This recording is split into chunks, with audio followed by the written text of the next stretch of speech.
Hello everybody. My name is Subhash Babu. I'm a certified financial planner, certified wealth manager, and also a mutual fund distributor. Today, I'll be discussing with you the importance and relevance of PMS and AIF. Together, they're called alternative investments. Are they relevant for you? Are they not relevant for you? You decide. I'll place before you the facts which I know after gleaning through various statistics and data points. All of us know that India is one of the largest growing economies in the world with about 6.5% to 7% GDP. India has been really accelerating on the high gear for some time now. We're expected to be the third largest, maybe in 5 years' time, 6 years' time. Today, we are the fourth largest in the world today, with about $4.5 trillion. All this data, what does it mean to average India? We also know that, India has been really rising up or delivering more billionaires to the world. So the billionaire club is increasing and India's contribution to the club is on the rise. That means India, money or the spare money in people's hands is increasing, no doubt. So ultimately, GDP has to transform into some capital, some money, some wealth in somebody's hands. And I'm sure it is in the common man's hands now. Now, coming to investment part, being a financial advisor, wealth planner, what does it mean for our clients and investors? What does it mean, actually speaking? The mutual fund industry is about 75 lakh crores today.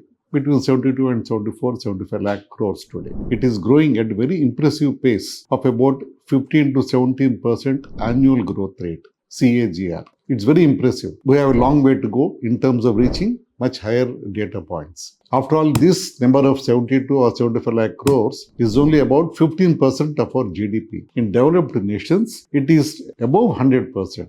110, 115% of GDP is their investments in mutual funds. What does it mean to average commoner there? They're able to save for retirement, for their goals, for their needs, and live a comfortable, peaceful life. Whereas we are far from that now. Sorry, we are there now, but we are ready to really reach the point where we have to be. Our own problems are definitely there, a population, our education system, poverty, all that's holding us back to achieve greater heights. I'm sure government is working towards eliminating those handicaps. Back to investment philosophy and investments where we are today. PMS and AIF are there for you. Actually, what do they mean? PMS means Portfolio Managed Services. AIF means Alternative Investment Funds. All of us have traveled in flights. We do travel in flights, often on business or otherwise. We have a choice to choose a ticket from economy class, business class, first class, etc., etc. Business class and first class passengers have to pay obviously a higher airfare, ticket fare. Does it mean just because they pay a higher fare, does it mean they're going to go reach destination faster? No. They're going to get some extra privileges. They feel, more pampered in the aircraft journey. Similarly, in investment world, we have mutual funds, PMS,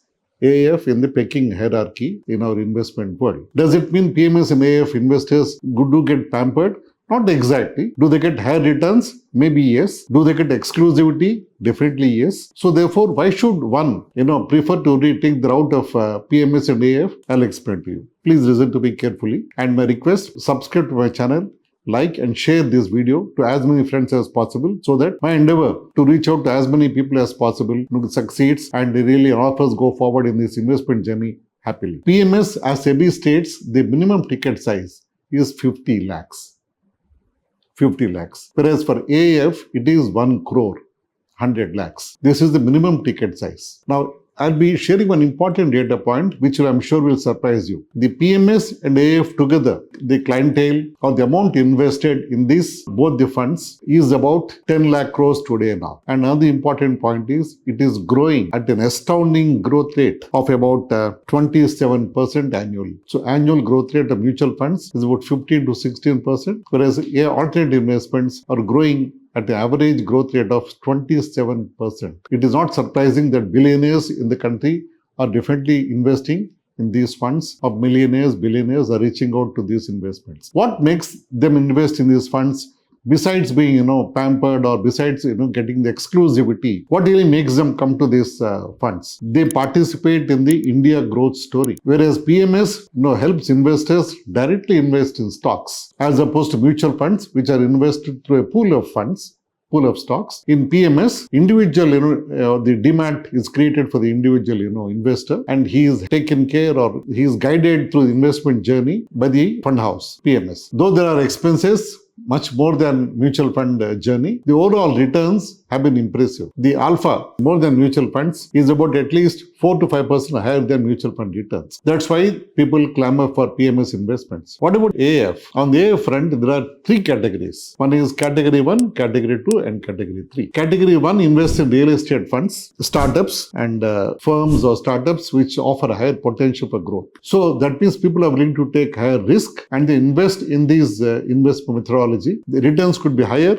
risk also is higher. Whereas in category 2, it's PE funds, private equity funds, debt funds, and fund of funds. That's how the category 2 AIF investments operate. Here again, the relative to mutual funds, the governance or the regulations are slightly lesser compared to mutual fund regulations, governance. We have category 3, which is private investments in public private equity funds and also hedge funds. This is where in Cat 3, we have a small advantage from tax viewpoint. The taxation, the long-term capital gains tax is borne by the fund, not by the investor. In capital markets, financial investments, the taxation is to the account of the investor, 12.4% in current times now, beyond 1 year long-term capital gains. Only in Cat 3 AIF investment, it is absorbed by the fund house, and what is paid out to the investor is net of the taxes. It's a simple benefit the Cat 3 investors gain from this investment in AIF. So equity investments of PMS have been doing extremely well in spite of markets being under correction for last 8-10 months now. They delivered higher alpha than the small cap and mid cap are doing very well now. And some of you may know that in mutual funds we have very strict market cap definitions. Large cap meaning 0 to 100. Mid cap is 101 to 150, 250, 101 to other 150 companies more.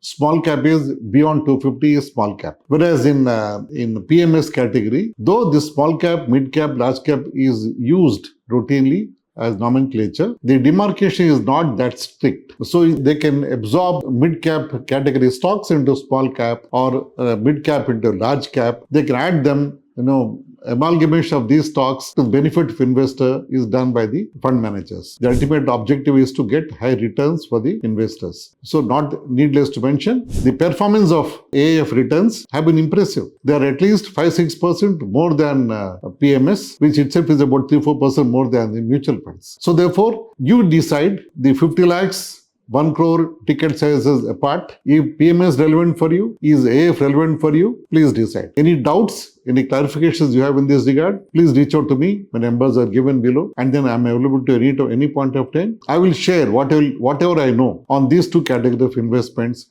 to the best of my ability. Ultimately, I want you to become one more millionaire, billionaire in the India's list of billionaires, which is growing. By smartly leveraging our approach in investment, we can definitely beat inflation, beat the normal investment processes, and be a good, satisfied investor. We are helping the economy grow, and therefore, we're doing our bit to the country, maybe a good citizen. Thank you. Signing off, Subhash Babu. Please stay in touch, and in case you need me to talk to you, discuss with you any other special topics, please reach out to me. Please message me in my number. I'll be definitely working on those topics and come back to best of my ability to share with you whatever I can. Thank you. Take care. Bye bye.